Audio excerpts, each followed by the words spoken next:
Welcome back to the channel on our Saturday morning podcast. Do not chat to me. It's been a hectic week. I was over at the Spurs Stadium on Tuesday or Sunday, never got back to it Tuesday, so no podcast during the week. I have to apologise.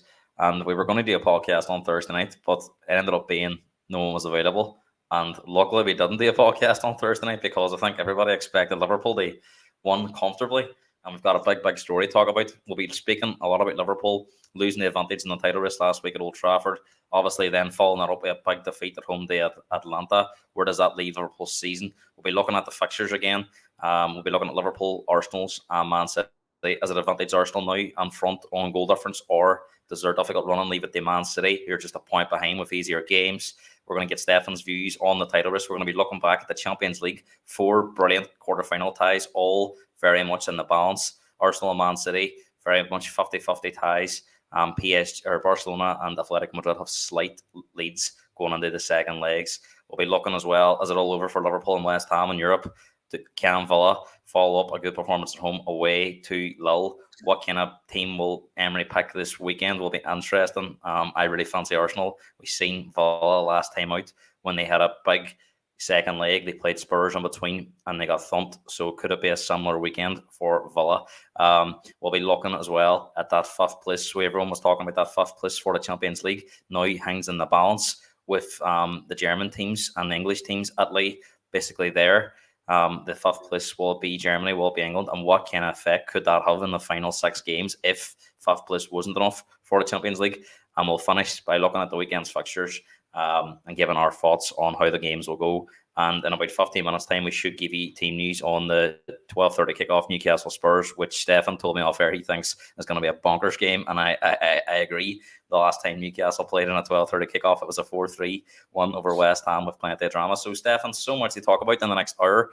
How are you? I mean, it must be a good week. Top of the league and still very much in the Champions League. It's. I mean, it could be worse, as you said.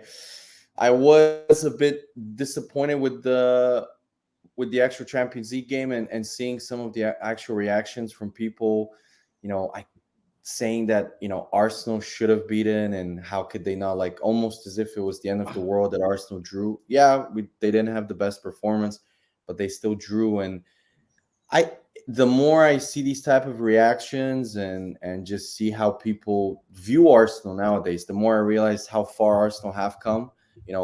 Take away 6-7 years ago, if people were saying, Arsenal to completely dominate Bayern Munich for 70-75 minutes, Bayern Munich to play on the counter attack against Arsenal, and for them people to say that it was disappointing that Arsenal drew, I think that we're just in a the last time played Bayern Munich at home, lost 5-1, so it puts in perspective.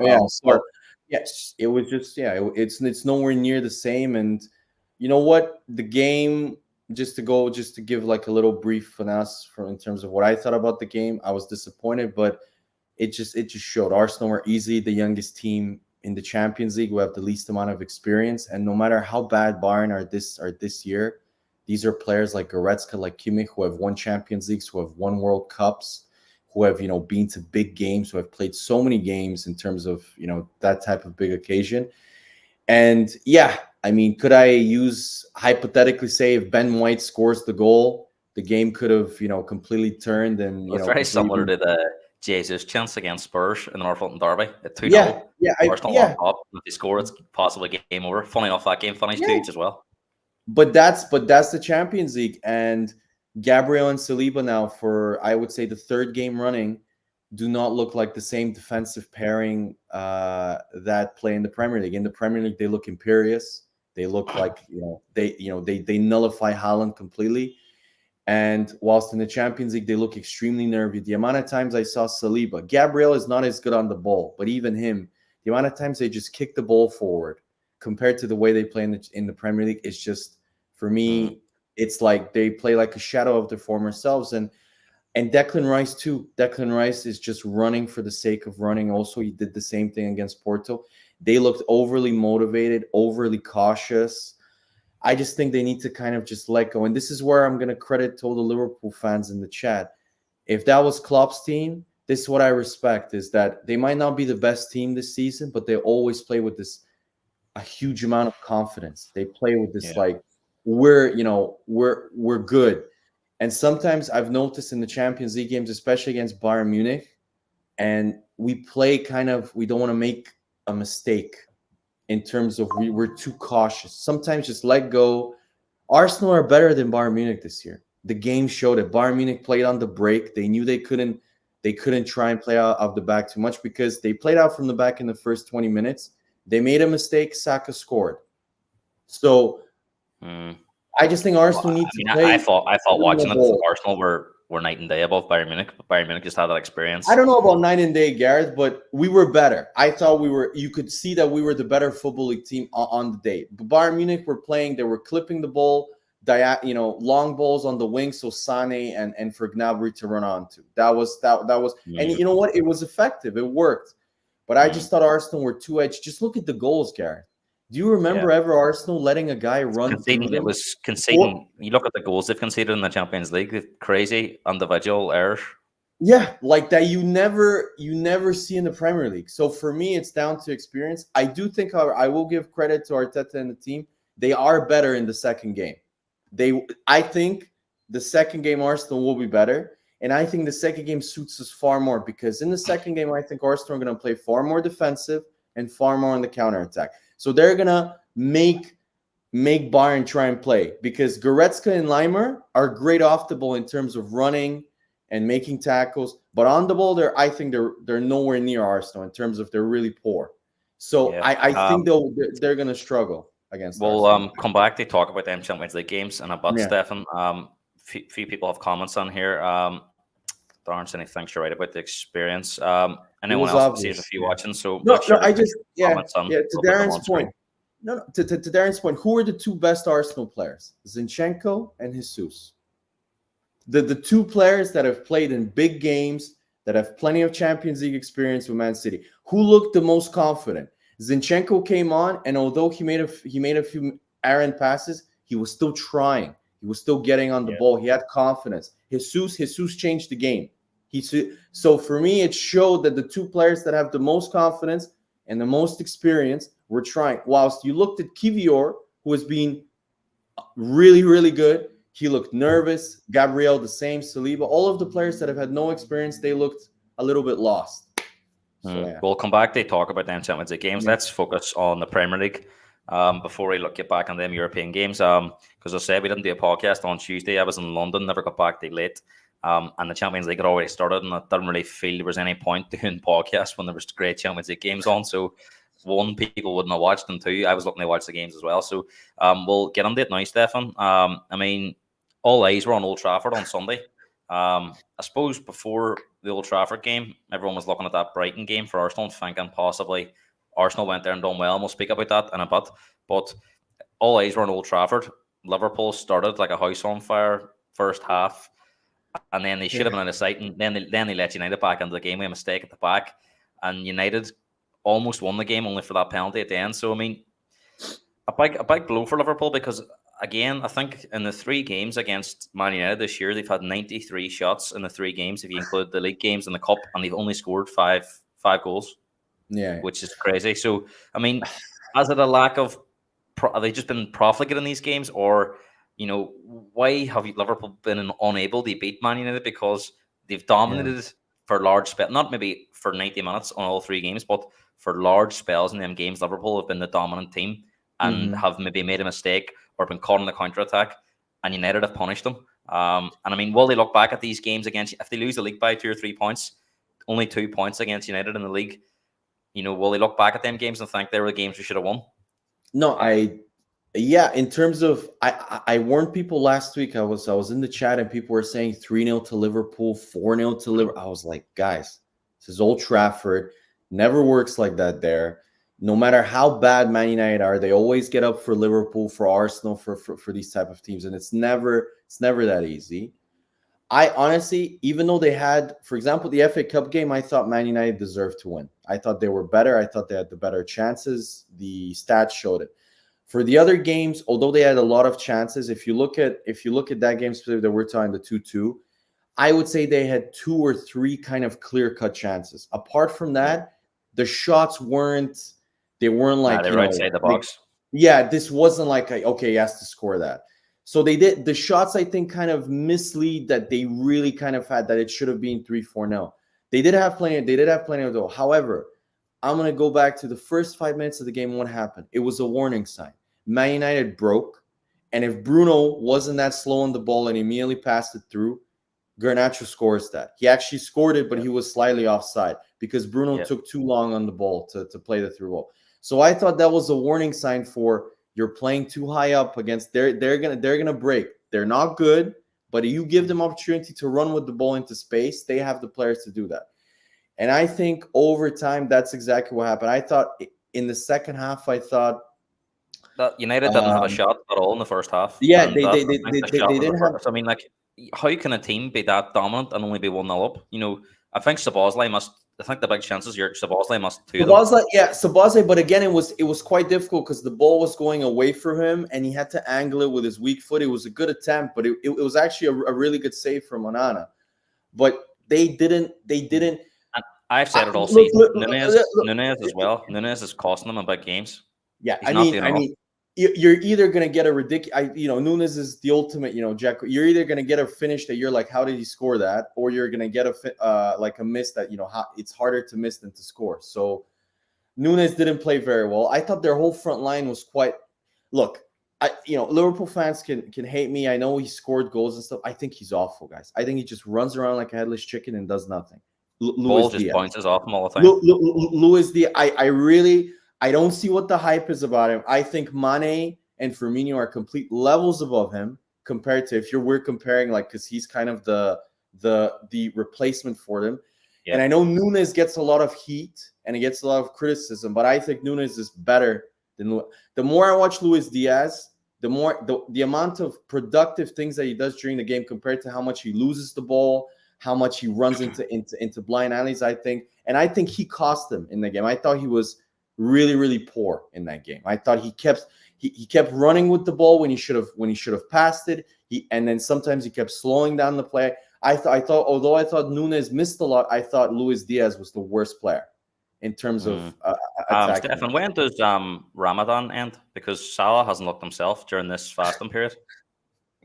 Do you know anything about it? Because all I'm hearing is Ramadan, but is it near over, or are we still in the middle of it, or? You know much about it? But Salah has always been that. Salah is a little bit. I've noticed this about him. He's a great player. He always get his his stats in terms of over 20 goals and 20 assists, stuff like that. But I've noticed that when Liverpool play badly, it's usually Salah also playing badly. It's never him kind of.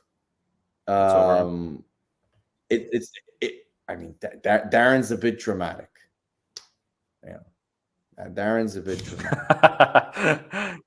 Yeah, a bad week got even worse for Liverpool on Thursday. I mean, everyone expected them to wipe the floor with Atalanta. Gasperini's known for being this kind of coach that can spring surprises. They did beat Liverpool at Anfield during the COVID season.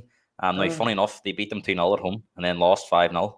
Liverpool went to 1-5-0. So, I mean, that would suggest the tie isn't over yet, but it's very different. It's 2 legs. It's not points. It was a different game. So, and this is a very different scenario. I mean, just on this game, I mean, this is as bad as I've seen Liverpool in a long time. Atalanta were night and day above them in the game. I think even Klopp said after the game, and he's a man that can often make excuses. He even said, look, hands down, Atalanta deserved it. We were terrible. Van Dijk looked leggy. Like, he looked like the Van Dijk of 2 years ago when he couldn't run. Kanate was awful. Kanate was worse than mine. He was so bad. Szoboszlai, awful. He come on and he was supposed to change the game. He made things worse. It's as if everything Klopp tried, it just got worse and worse and worse as the game went on. No, Garrett, when is there going to be Szoboszlai for months has been awful. All he does, everybody joked around about Havertz. What does Szoboszlai do? He loses the ball, runs around a lot and tackles, and then shoots, and literally every single shot is not in the goal. So it's time for Liverpool fans to start questioning because he has been awful now for months.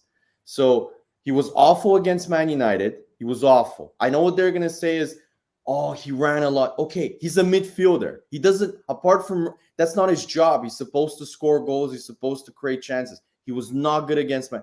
And against Atalanta, I put it on on the side screen. I didn't watch it fully, but I watched the goals. Some of the defending, the third goal. I mean, the third goal, and the worst part of it is that Atalanta could have scored more. I remember Scamacca missing a point blank header. Yeah. I remember from a free kick, literally, Well, I it mean, was. in the first half, it should have been 2 or 3 in the first half. Never mind the second half. No, but Atalanta, and this is what I warned when I read some Liverpool, and I thought this is an Italian team, this is an Italian coach. What are Italians known for? No matter, even if they play attack, they are pragmatic. They're not going to go there and say, you know what, we're Atalanta, we play a similar type of football to Liverpool. We're going to play in the same open, expansive style that we're known for at Anfield. That was never going to happen. It's an Italian team with an Italian coach. It's never going to happen. And it showed, because what they did was what I've been telling you, Gareth. You're like, Stefan, you're running out of games.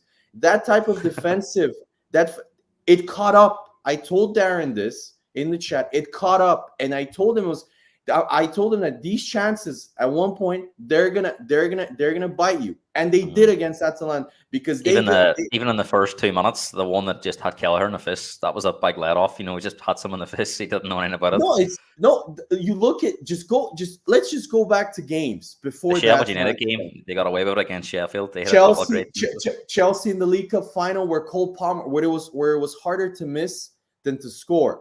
Sheffield game in the first 5 minutes, where literally, I don't know how he missed that shot. He kicked it at Kelleher's feet, and Kelleher somehow saved it. Nottingham Forest, where Elanga, I think, had 2 one-on-one chances again, and Kelleher made 2 brilliant saves. It was always going to catch up, and that's why I said that I don't rate Liverpool as highly as I do Arsenal or Man City this year. And Stefan, question for you. There's a lot of debate. We've seen Jamie Carragher say on Twitter that the only good thing about losing 3-0 at home is just put out the second team in the second game, forget about the Europa League. All Liverpool fans I've spoke to says we have to believe we've turned around leads like this before. I mean, if you're Jurgen Klopp now, we know what Klopp will probably do. He'll probably say never die. He has that never say die attitude. No, he's not stupid. You know, is it worth going to Atlanta and winning, say 2-0 or 2-1? And then if they drop points at Fulham on the Sunday, because Fulham away is a difficult game, they beat Arsenal at home, they beat Spurs at home. So I mean, where do you think Liverpool's priorities should lie now? Should they forget about the Europa League, or should they try and recover? I mean, that's a difficult one. I think, I mean, let's not forget Klopp. Let's be honest, he didn't field a fully strong side against Atalanta in this game. He made changes in the second half because the game went to south. It went south, but he didn't field a fully strength side. The issue that Klopp has is his defense, and Konate. The thing with Konate is he reminds me a lot of Odegaard. I've told you this about Odegaard, Gareth. When Odegaard is great, he's amazing. He's a 10 out of 10. He's ridiculous. He looks like one of the best players in the world. But when Odegaard is bad, he looks like he's forgotten how to play football. He doesn't even look like a League 2 player. And with Konate, I have noticed this. When Konate is bad, like he was against Atalanta, he is atrocious. Like he looks completely lost. There's no middle ground with him. He's either really, really good or he's really, really bad. And I think Konate, the problem also they have with him is the reason why he's going to have to feel the weaker side is Konate cannot play every 3 days. He cannot play every 3. So I think he's going to play with Joe Gomez, which you're not going to win. So and let's not forget, again, I'm going to say it. Atalanta are an Italian team. They're going to play defensive at home because they'll want to win and go through. They're not going to play attacking. I think the big difference was if it had been the other way around and they lost 3-0 away, coming to Anfield, you could maybe say go full strength. You never know at Anfield, but they go there and won 4. Like I think Atalanta will definitely score 1 because Liverpool don't really keep clean sheets. So Liverpool had to score 4 just to get the extra time. 5 they won in 90 minutes. I mean, that's a big ask for any team. I mean, it's Liverpool's and it's Klopp's team. And Klopp's team, I'll give them credit. They never give up. They're super confident. Whatever happens, I wish we kind of had Klopp against, because if Klopp had played against Bayern Munich, and you could see Bayern Munich in the first 20 minutes, they were there for the taking. They would have stamped on their throat and killed them, like a Liverpool team, especially if it was at Anfield. They would have scored 2 or 3. But the thing with Klopp is that he's going to have to prioritize now, because he knows that if he goes all out against Atalanta, it's not guaranteed that they go through. They'll be super tired, and Fulham away this season is easily one of the toughest games in the Premier League. Stefan, let's Easily. look at these fixtures. Because they've got Palace at home on Sunday, then they've got Fulham away, Everton away, West Ham away. If I you would actually look worry at it, about they Palace play. because They play. yeah. If you look at it, we'll look at Palace. But if you look at before Fulham away, they've got Atalanta away, Fulham away, Everton away, and West Ham away. 4 away games in a row. 4 away games in the space of 9 or 10 days. So very difficult Nice. games as well. You look at Fulham away, as we said, it's very tricky this year. Everton away, Everton, they're Everton gonna away be are super scrapping. super And physical. West Ham away are Yeah. likely to be out of the Europa League. West Ham are likely to be out. I can't see them turning around again. So No, they're going to have to try and finish as high as possible to get back in there for next season. So that's a very tricky run. Then they play Spurs at home, Villa away, and Wolves at home. So I think that running looks a lot more difficult than it did maybe 2 games ago. I mean, you're gonna play Everton and West Ham away. That's like having two rugby games corresponding in 3 days. They're gonna be super physical. They're gonna get in your face. They're gonna kick you. I guarantee Everton away and West Ham away, there will be at least one Liverpool player injured because they're gonna play extremely physical. So that's gonna be super tough. He's gonna prioritize Gareth. He knows he doesn't have the defense or the midfield to play Europa League, to play full strength, and he's going to prioritize because he knows if Konate gets injured again, they're done. That defense without Konate, if they play Joe Gomez, they are not winning. Fulham away, Everton away, and West Ham away, they're not.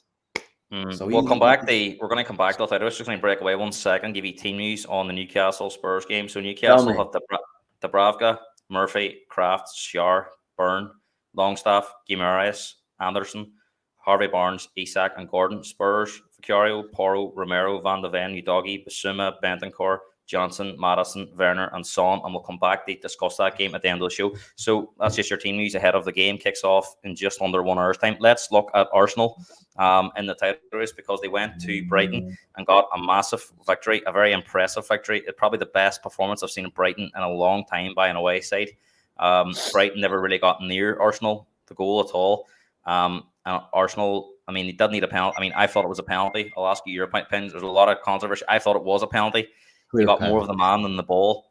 Yeah. I mean, so for me, it was a penalty, but a lot of our fans thought not. But it's wrongly sent because it was a very, very strong away performance, the type of performance you associate with teams that won leagues. And this is breaking my heart to say this, but it was very impressive. So, I mean, you must have been buzzing because everyone said this was one of the trickier games left. And Arsenal made it very comfortable.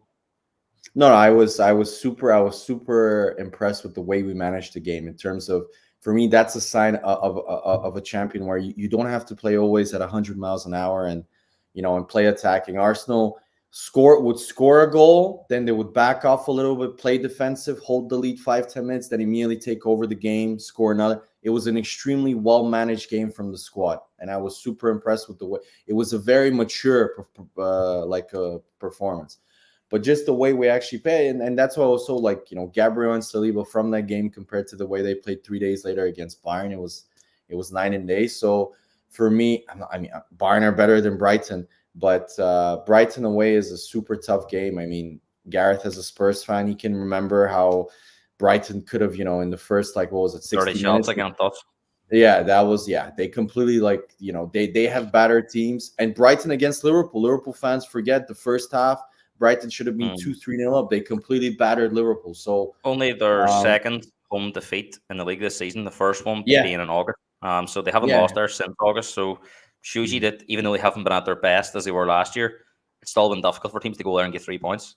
No, it's not. It's Brighton away is never easy, and Brighton, especially this season, have been in a West very Ham, the other team that won there, and that was a game where Brighton. What was it? I remember they won 3-0, but I think West Ham had 3 shots in the game, and Brighton had 82% of the ball. Yeah, it was something crazy. West Ham won 3 goals. They won. Brighton scored right at the end. It was 3-0 right up to the end. Yeah. No, I thought Arsenal played really well. I thought we played really well defensively. Going forward, the 3-0 scoreline I thought was a bit flattering. Even on Brighton, I thought Arsenal could have scored another two goals. They had some big chances. So, and the penalty, I mean, some of the outrage was a joke. The ball didn't even change trajectory. He completely missed the ball. Jesus flicks it past him and it catches Lumpy's toe on the way past. The ball doesn't even... The ball hit his toe, if anything, and then he wiped Jesus out. No, So but he completely stamped on him, missed the ball. The ball didn't even change. Like, it wasn't a tackle where you tackle and the ball goes the direction your leg is going with the tackle. It went pretty much the same direction. It just moved up a little bit. He took out Jesus. Like, I don't know. Like, some of the comments I read about the penalty, like Arsenal getting decisions. Like, guys, really, out of all the penalty, like, there was no controversy. There was a clear penalty. yeah. So yeah, Stefan, let's look at Arsenal's fixtures. Because they've got Villa at home at the weekend, Wolves away, Chelsea at home, Spurs away, Bournemouth home, United away, and Everton home. There's no doubt about it. On paper, Arsenal do have the hardest running, but as we've seen against Brighton, if they play the way they did against Brighton, all them games are so winnable. So, I mean, I was at the Spurs game on Sunday, and there was a lot of Spurs fans were cheering Liverpool on in the fan park outside in the big screen because they don't want Arsenal, they won the league, and that's obviously understandable. But for you, as an Arsenal fan, does it all come down to that North London derby? Is that the game that if they won that, you feel that they will go on, they won the league? Because all Mhm. MR games are tricky, but you look at the Spurs game, especially the circumstances around it. The Spurs have a 2 week break after playing Newcastle today. Yeah. Arsenal have all these games in between. It'll be a fresh Spurs team, who are really gunning. They make sure Arsenal don't win the league. Plus, they have especially with the results this week, that fifth place may not be enough for Champions League, so they're very much having to go for fourth spot to get into the Champions League. So, is that the one you look at and think that is going to be where we make or break the league this season? I think we're a different level this year in the Premier League compared to in the Champions League. I told you before. I told you after the Brighton game, I predicted that we're not going to lose another game. We might draw, maybe against Spurs, maybe against Man United. You never know. But I Darren just thinks he'll drop points at Spurs no, and United. no. We're gonna beat one of them. I think United is more likely because I honestly do think this. If it comes down to Man United in the last two games playing big time against Arsenal and stopping Man City or Liverpool winning the league, I guarantee you they're gonna lose to Arsenal. They're gonna lose Yeah. just so Liverpool And it's and likely Man they're going to City. have nothing to play for as well.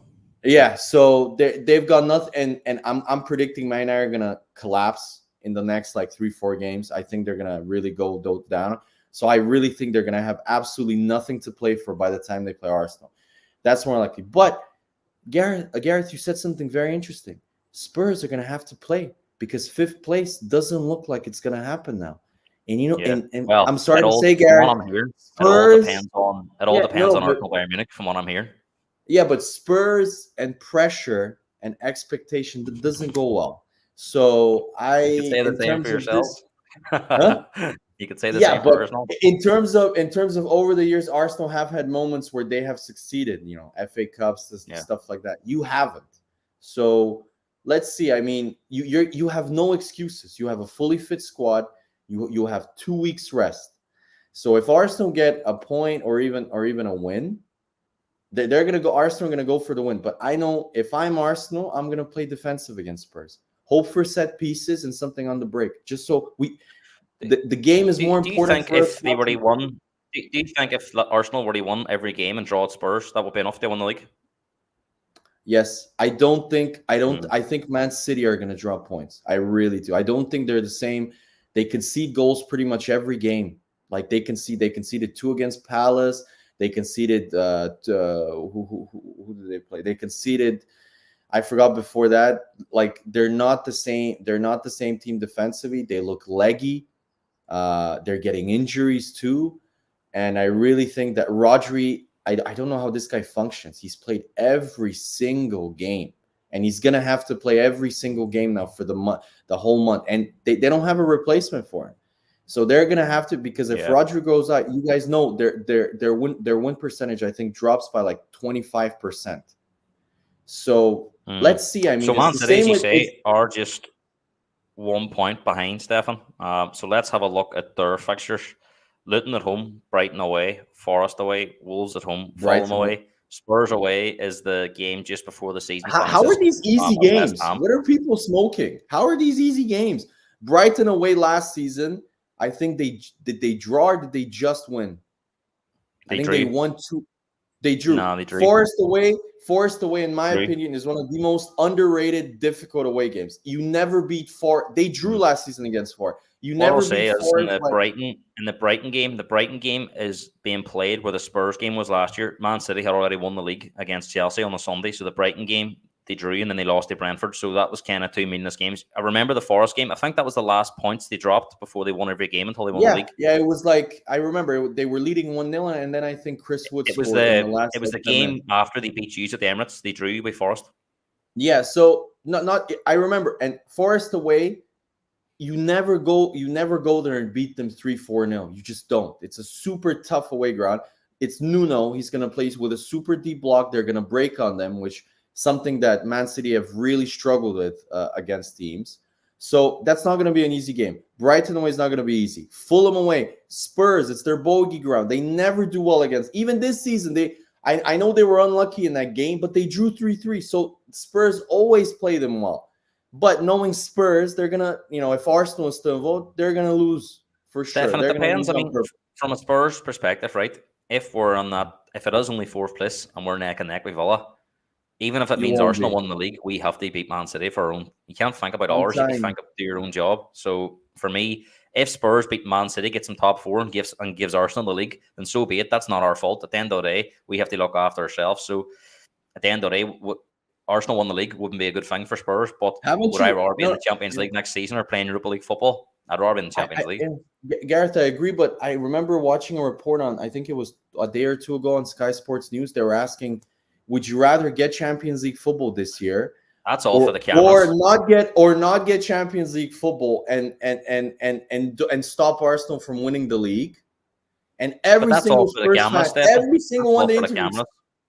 You think? Because every single Spurs fan said literally, I would rather not get Champions League football than see Arsenal win the league. So what happens then, right? If you're in the same situation next year, Arsenal could go and win it next year. So you have to look after yourself. I agree with that. So I don't know. I just feel Man City, if it's crunch time, as they say, I do think they'll come in and they'll score like they beat you in the FA Cup. They'll control the game. They'll score like a goal from a set piece and win 1-0. It will be a really edgy kind of just defensive performance from Man City because they know how to win in the deep end. Arsenal are looking like they do this season because last season Arsenal were by now, I would say, collapsing. They had lost to Brighton, stuff like that. They look stronger this year, Arsenal, in the Premier League. Maybe not in the champ, but it's our first season in the Champions League. So Callum thinks Man City will win every game. Arsenal, Liverpool could drop points. Let's see. I don't think so, Callum. I don't think they're going to win every game. I think they're not going to win every game, and I'll tell you why. I think defensively they're nowhere near as good last year. They're just not. They're conceding 4 or 5. They conceded 2 at Palace and could have conceded 3 or 4. Yes, but go look at those games, Gareth. They didn't score 4. Like for example, if you look at Arsenal's game against Brighton. If you see the goals, they were brilliant team goals that you could see like there's a structure. With Crystal Palace and Man City away, it was literally Kevin De Bruyne by himself doing something magical out of nothing. And that is why I say it's Foden at the moment. Or Foden. That and that's the thing. They will not be able to, and that's why I said this about Liverpool. And people say I say Arsenal are the most sustainable based on the way they play because Liverpool rely again on their attacking play, outscoring the opponent, or maybe their goalie has a good performance. But it will catch up, in my opinion. The same with Man City. You cannot always rely on Kevin De Bruyne to cut in and score a ridiculous goal like in the actual top corner. And even in that game, when it was 1-0 to Palace almost scored a second goal. They had a chance. They had a massive right because we're gonna run out of time. But before we move on, give me your top 3 in order now. Do you feel it's gonna finish? I'm gonna go Arsenal first, Man City second, Liverpool third. I think Liverpool are gonna drop off now. Anyone watching, let me know your comments. We'll put them on screen. Let's look at the top 4 because this is getting pretty significant. I mean, it was only a few days ago everyone thought 4th and 5th would be enough.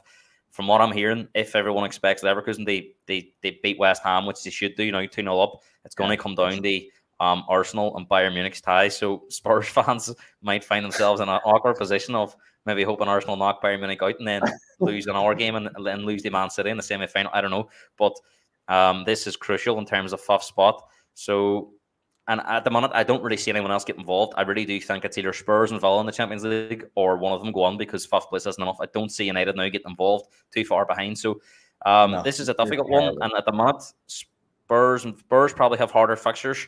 But Villa in Europe makes it interesting. So, I mean, how do you see this? I mean, Spurs, again, as we've seen this season, were very good for 20 minutes against Palace or Forest the weekend. Terrible for 25 minutes in the second half or in the first half. Going at half time, 1-1. Very lucky. Chris Wood must as a sitter. And then second half, How did Spurs you were miss brilliant that? again. So it's a very patchy Spurs again, where they're good in spells and but can't really string 90 minutes together. Um, and I don't know. I mean, it makes every game winnable and every game losable. So funny enough, they're playing another patchy team today in Newcastle, who can be very good for 20 minutes and very bad for 20 minutes. So I think that's what makes today's game very interesting. But how do you see that top four running now? Spurs ahead of Villa on goal difference. They do have a game in hand, but they have to play Newcastle, Chelsea, Liverpool, Arsenal, Man City in there. So difficult games. I just I've told you about Emery, Gareth. The moment he starts smelling some sort of cup playoff and he gets into the latter stages, he'll always prioritize the cup. And I guarantee you tomorrow, because let's be honest, last week, and they still gave City a difficult game. They still gave City a very good game. They equalized and they could have scored. They kept breaking on them and had some good chances. So he's going to prioritize the cup because they drew they won 2-1 against Lille. So he'll play. He knows that he needs, and from a coefficient perspective, he needs Villa to qualify so that it improves the England standing. I to be honest, I don't know because both teams are so Patchy. hit and miss. So hit and miss. Like they're so like the Spurs game. I mean, the amount of luck that you guys have had. I know you're gonna say it's hate, and like I can go back to the Bournemouth to the Everton games at home where you conceded so many shots, and the Nottingham game I thought was Is your that luck. that kind of where teams around fourth and fifth are, but they don't really dominate games week in, week out. They're not good enough Yeah, to dominate. So you're kind of always on that predicament where if the teams that finish fourth and fifth, they can be very good, but they can also be poor as well. There's no consistency about them. So I kind of feel that that's where the teams around fourth and fifth kind of usually be. I agree with you. I would disagree based on the fact that if you look at, for example, if you compare Arsenal, because they were kind of a fourth, fifth team, then they moved up over the last two seasons. The worrying aspect for Spurs and for Villa is their defense is just a Villa. You have an excuse because Villa's defenders haven't been fit all season. They haven't had Mings. They haven't had Pau Torres pretty much. They haven't had who else has been injured. I'll be honest with you, Stefan. Right, I'll be totally honest with you. I think Spurs' midfield is their problem. I look at the defense and they are conceding goals, but I think a lot of it's down to Bissouma has been. I agree. I'm surprised he's on the team today. I'm surprised he's on the team.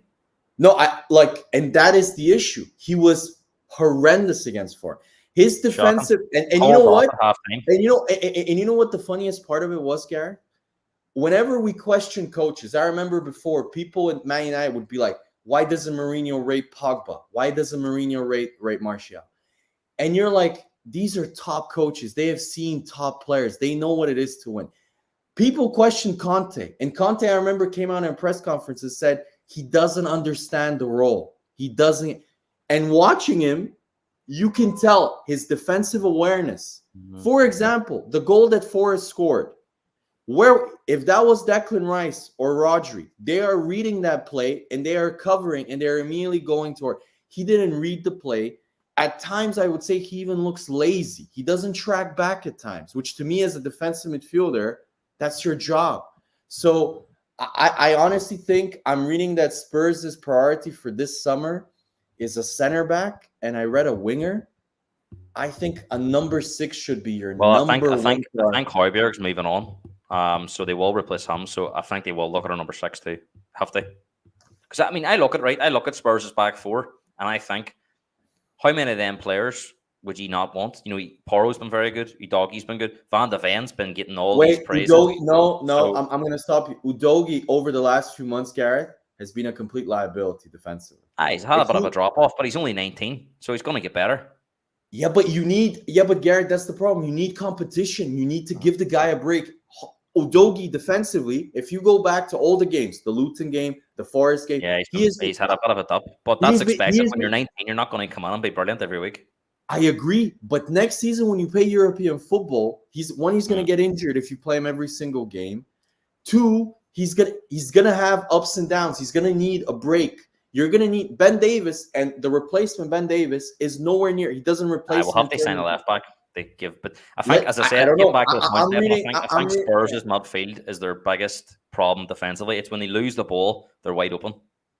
And the other thing is that I rate Pape Sarr. I like him. He's got energy. He's got some physicality. He can maybe pop up with a goal or two.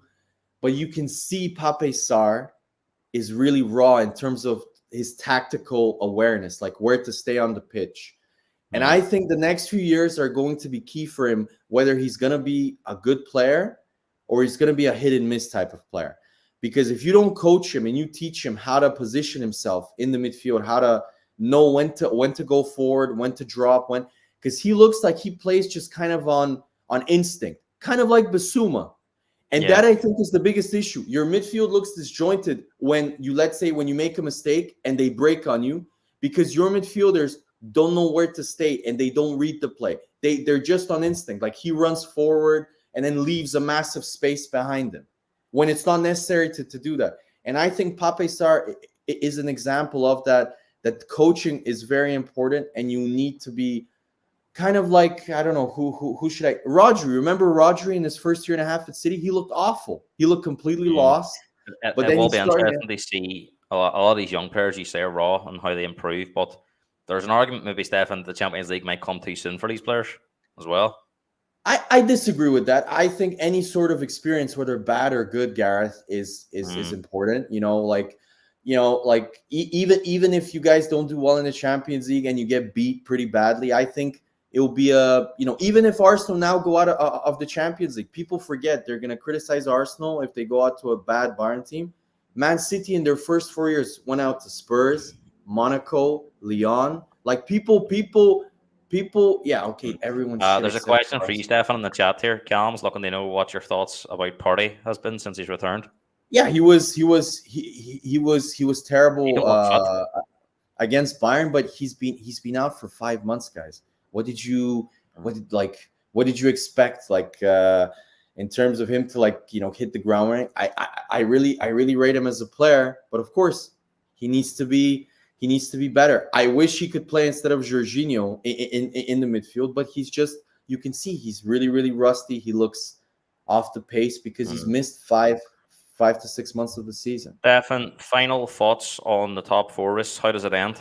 Who finishes fourth? Who finishes fifth? I mean, I think a lot of it comes down to my opinion on this, Gareth. Spurs is going to drop points because I think Spurs really need Villa to get past Lille. I'm telling you, Gareth. You know my opinion on this since September, October. It's Emery. He's going to prioritize the cup, and they're going to drop off. What if they went out? But that will be a different scenario then. I'm telling he will still prioritize. It's Emery. He will prioritize the cup. You'll see. He's not gonna. What I mean is, if they go out next Thursday, he can't prioritize it then because they're out. Oh yeah, true. I mean, if they go out of the cup at home at Villa Park, I mean, no, away. They're away. Are they away? They're 2-1 up, but they're away from home.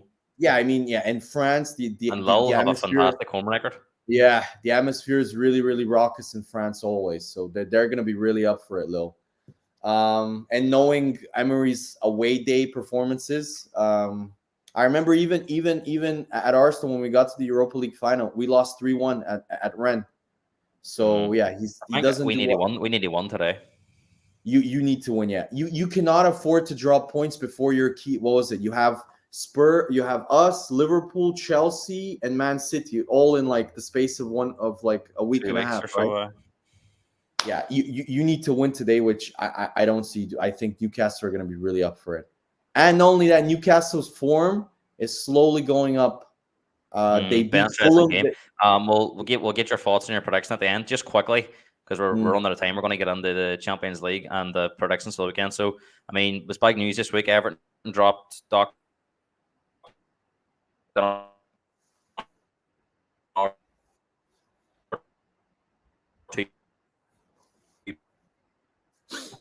points. Luton have more hope of staying up. Who do you think would?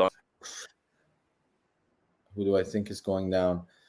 Um, I'm gonna go for Luton. I just think Sean Dyche has too much experience. I think Everton have more quality than Luton. I love Luton. I hope they're my favorite. And after Arsenal and Villa, they're my third favorite team in the in in the Prem.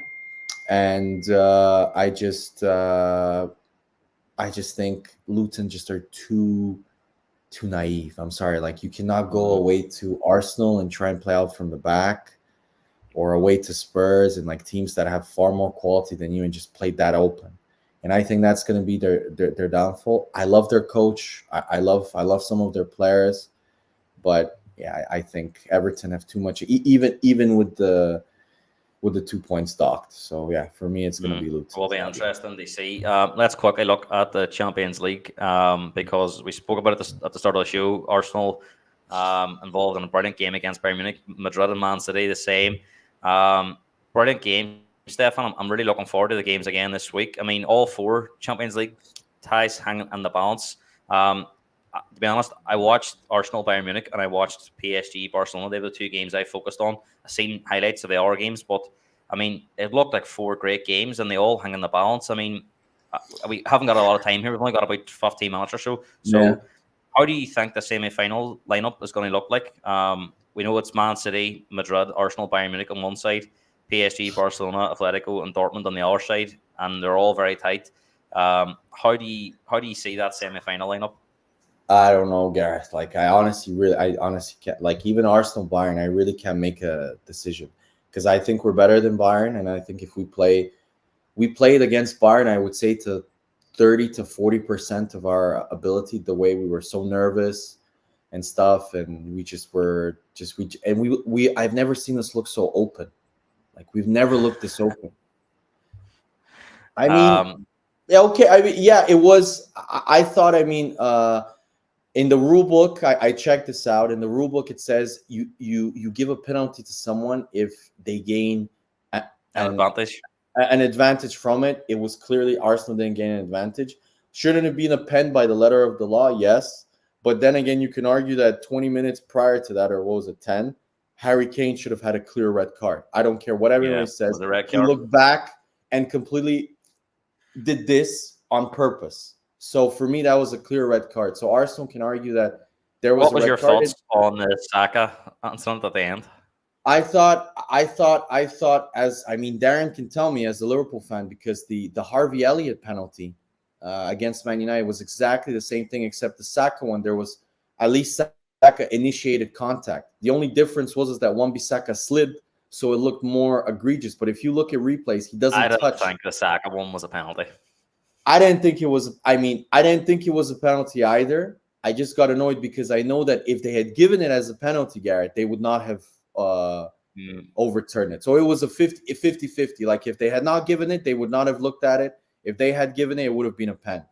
So yeah, I'm going to go first here. I'm going to go Man City, Arsenal. You still think Arsenal are going to go through, looking at how nervous we are, and we're going to Munich?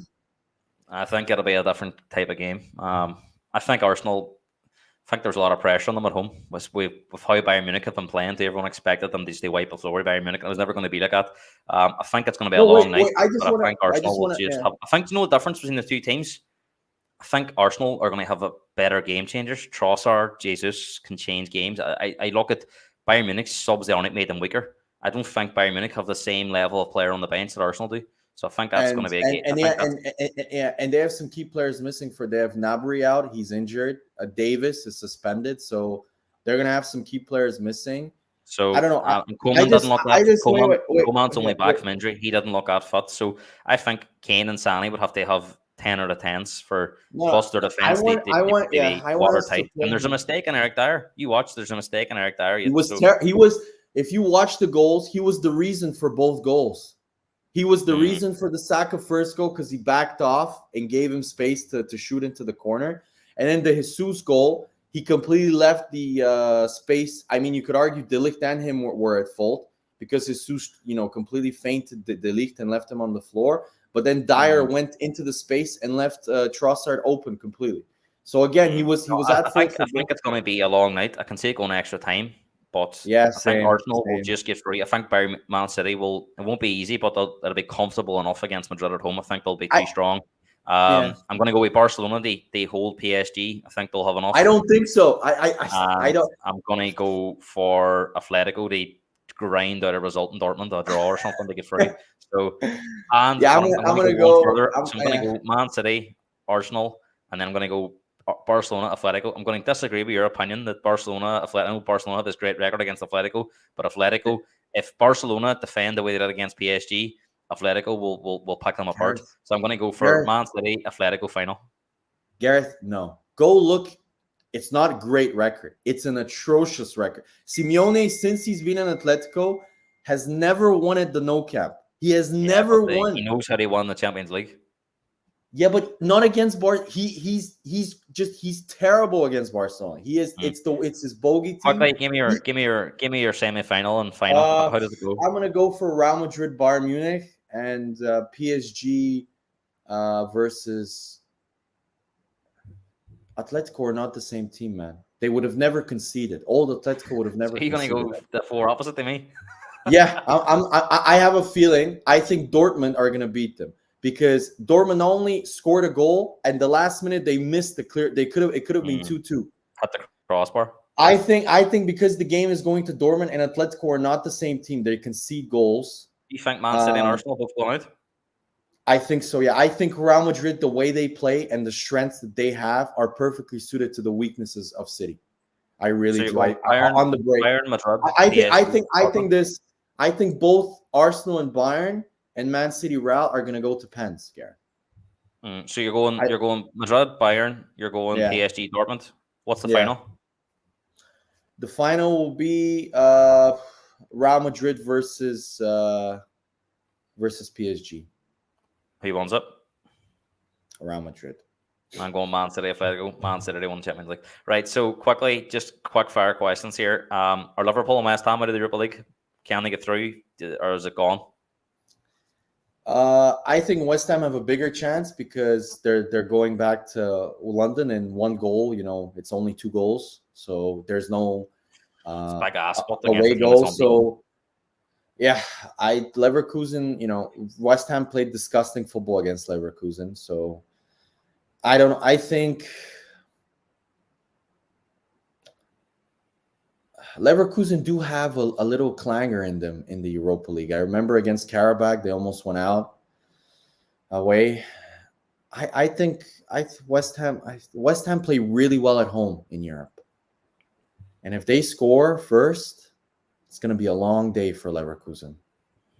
I'm still sticking to my earlier prediction when we talked. I still think West Ham are going to go through. I really do. Yeah, for me, that's how it is. They might win the home game or get a draw, but for me, 2 big leads that are not getting overturned in the Europa League. No, so Liverpool for me are out because I think Klopp is going to be realistic and prioritize Europa. I was surprised that Roma went to Milan and won because Milan's been in great form. But Milan is also being really, really kind of they go beat a team 4-1 and then they lose 1-0 at home. That Europa League for me, if Liverpool go out now, it's wide open. Roma could get through. Bayer Leverkusen are a very good side, but they haven't been there before, and the Europa League and won it, so they haven't won a trophy. And before, if actually Spurs have won a trophy before Leverkusen, that tells you how long ago it was. So no, Leverkusen haven't won anything for a long time, so it's very open. Who wins the Europa League? Final question.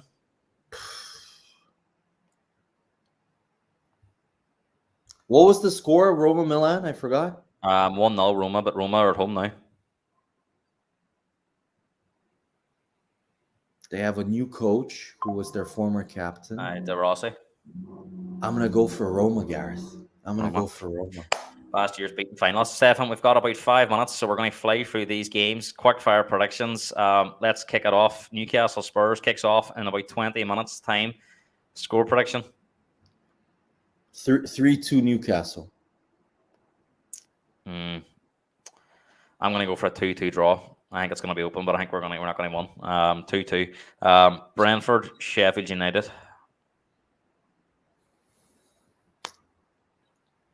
2-1 Brentford. Massive game for Brentford. Have they won this? Won this, they're safe. So I'll go the same. I'm going to go 2-0 Brentford. Burnley, Brighton. Burnley have a half a squeak to stand up, but they feel they have to win this game to give them a chance. And Brighton away from home are terrible, so this is an opportunity for Burnley. Yeah, I'm going to go 2-1 Burnley. I think they're going to win. Brighton are horrendous. 2-2. Man City are the first team in the title race in action this weekend against Luton. They're looking to make up some goal difference. This is a good opportunity.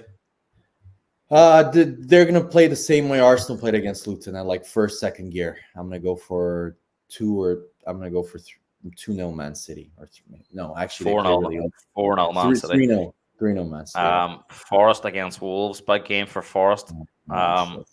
Wolves are a wee bit. I'm going to go. They've lost a lot of players in injury, so 1-0 Forest. 2-1 Forest for me. 5:30 kickoff, the Saturday night football. Bournemouth against United. Fancy Bournemouth. Yeah, Darren, how much is this gonna be? 5-0 Bournemouth, or Callum? No, I'm gonna go for a Bournemouth win also here. I agree with the guys. Maybe not 5-0 like some of the Liverpool fans in the chat. I'm gonna go for a 2-1 win for Bournemouth here. 3-1 Bournemouth for me. 3-1. Wow. Okay. Yeah. Liverpool Palace. This is crunch time for Liverpool. They can't afford to drop points here. Palace usually play really well against Liverpool at home. This is going to be a difficult game. I think Liverpool are going to screw up here. I really do. I think it's going to be 2-2. 2-2. I'm going to go for 3-1 Liverpool. Back on the horse. West Ham, Fulham, 2 o'clock also. West Ham are good side at home, so Fulham aren't great away. Fulham are relegation in terms of away from home. Yeah, I'm gonna go for 2-0 West Ham. Yeah. 2-1 West Ham for me. Arsenal, Villa. Arsenal turn up here. They'll wipe it for them. You really don't rate Villa, Garrett, do you? They're not that bad. I think after a European game, they usually pay off it a wee bit. I'm gonna go for. And Douglas Luiz is suspended, and they've Kamara injured. Their whole midfield. I know McGinn's back, but their whole midfield's been affected. Yeah. They're I would say arguably their best player, barring Watkins, is Douglas Luiz is not playing. So yeah, that's massive. He's suspended for the next 2 games. And if they play Longley against us, and Digne, who cannot defend whatsoever. Yeah, I'm gonna go for. I think they'll score. I think you'll be. I think it'll be 3-1 Arsenal. I think Arsenal will score goals. I'm going to go for Arsenal 4, Villa 0. 4-0 Arsenal. I'm going to go. Wow, okay.